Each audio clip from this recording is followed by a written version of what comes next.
Assalamualaikum warahmatullahi wabarakatuh. Identitas terduga pelaku bom bunuh diri di Polsek Astana Anyar sudah terungkap.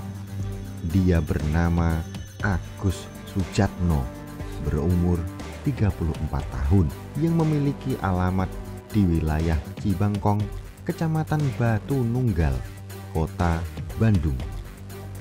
Identitas pelaku turut dibenarkan kakek tirinya, Supono, 84 tahun. Supono memastikan wajah pada mayat yang tubuhnya terpotong saat aksi bom bunuh diri itu terjadi merupakan cucunya. Ya betul, itu Agus.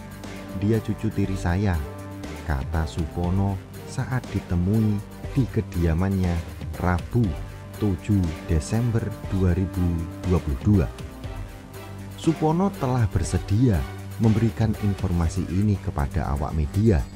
Ia pun menyebut Agus telah lama meninggalkan rumah di Bandung hingga akhirnya diketahui menetap di Sukoharjo, Jawa Tengah.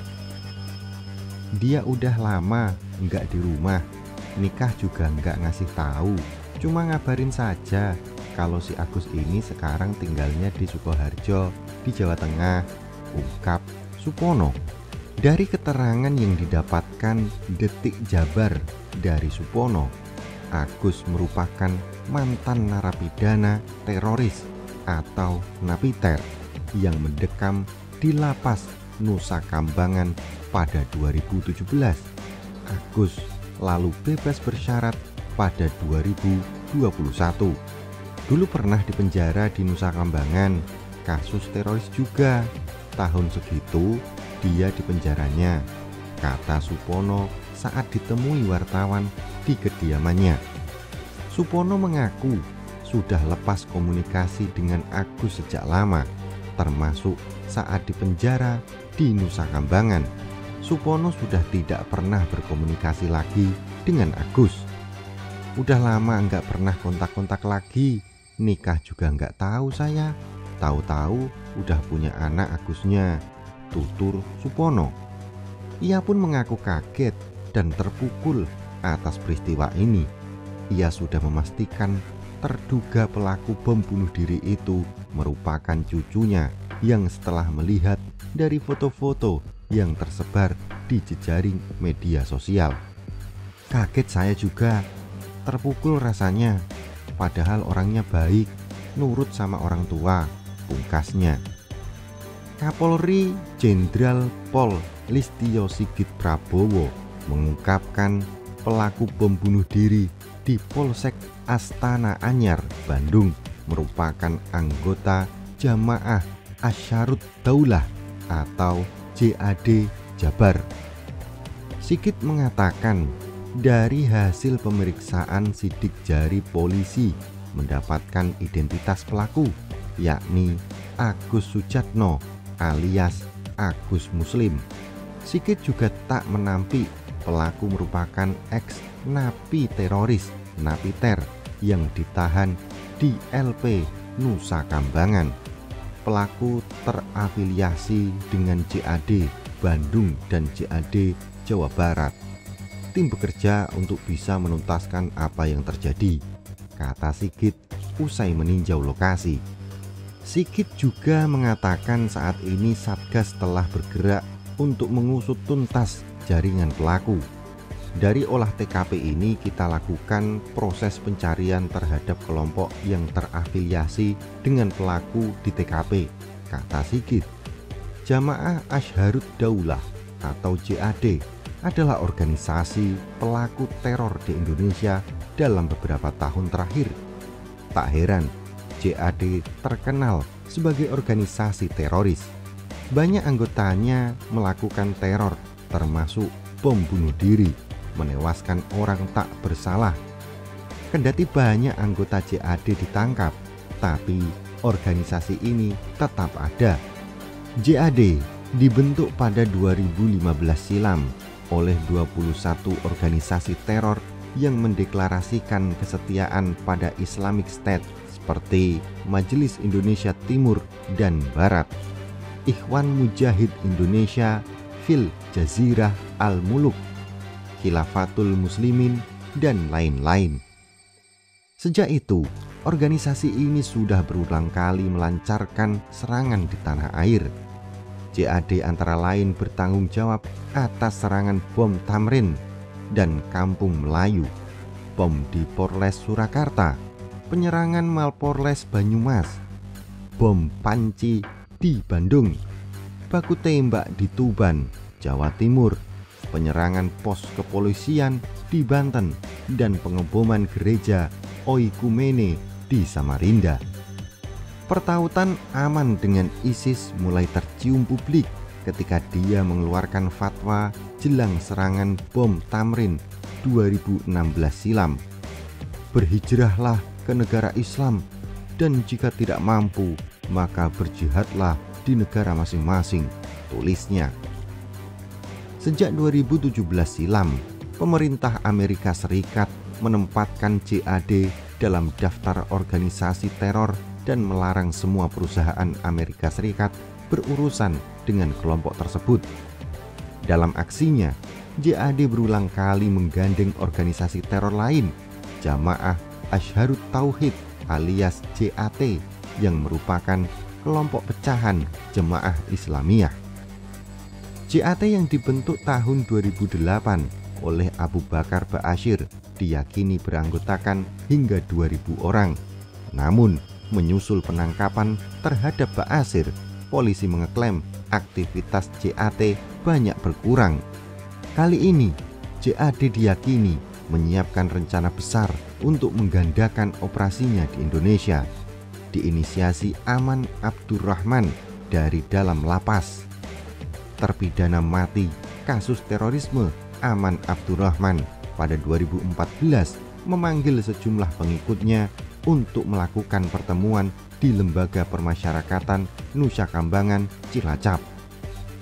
Aman memanggil Abu Musa, Zainal, Muhammad Fahri, dan Khairul Anwar. Dalam pertemuan itu, Aman disebut menyampaikan beberapa hal terkait telah berdirinya Khilafah Islamiyah di Suriah, serta kewajiban umat muslim mendukung baiat kepada Abu Bakar al-Baghdadi.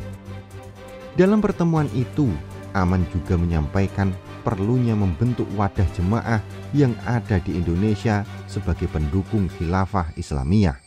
Tujuannya mewadahi orang-orang yang bersimpati dengan Daulah Islamiyah yang ingin bergabung untuk menyamakan manhaj atau pemahaman dengan manhaj Daulah Islamiyah. Aman menunjuk Abu Musa menjadi pemimpin atau dikenal dengan Amir Jemaah Pusat guna membentuk wadah tersebut, sedangkan Zainal ditunjuk sebagai Amir Jemaah Jawa Timur. Abu Musa dan Zainal ditunjuk karena dinilai keduanya memiliki jemaah yang cukup banyak.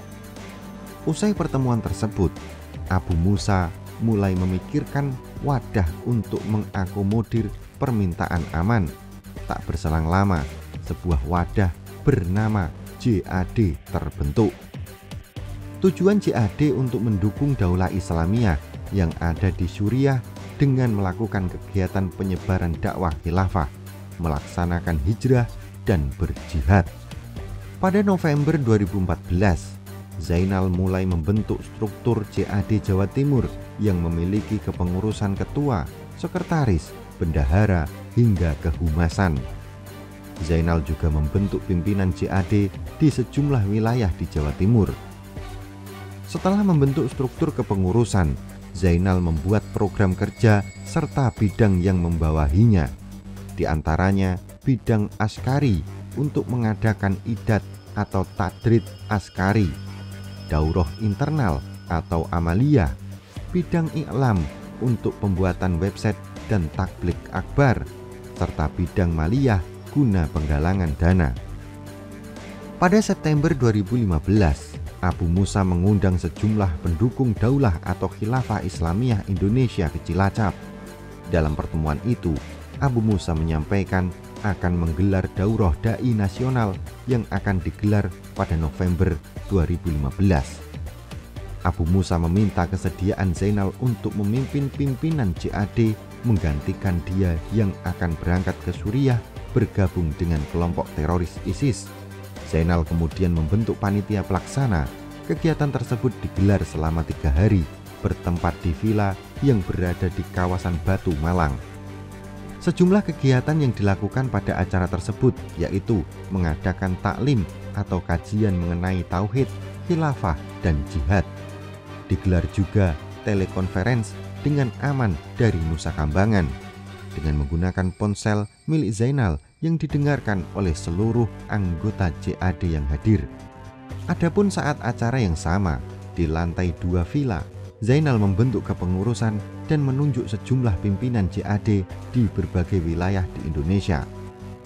Karopenmas Divisi Humas Polri Brigjen Pol Dedi Prasetyo mengatakan hal tersebut berbeda dengan kelompok teroris Jamaah Islamiyah JI yang lebih terstruktur di lapangan. JAD tidak terstruktur di lapangan, beda dengan JI yang terstruktur di lapangan. Mereka terstrukturnya secara virtual, ujar Dedi di Mabes Polri. Ia menjelaskan, kelompok JAD akan memberi kabar terlebih dahulu apabila hendak melakukan aksi amaliyah. Kabar itu diberikan melalui media sosial, di mana Telegram menjadi salah satu media sosial yang dimanfaatkan kelompok teroris tersebut. Intensitas komunikasinya di media sosial terstruktur dan sistematis. Kalau mau melakukan amaliyah, mereka akan sampaikan di Telegram maupun media sosial lainnya. Misalnya, saya akan melakukan amaliyah pada hari ini, kata dia. Tapi, dalam komunikasinya, dia tidak akan menyebutkan secara detail siapa yang akan menjadi targetnya, termasuk waktu dan tempatnya.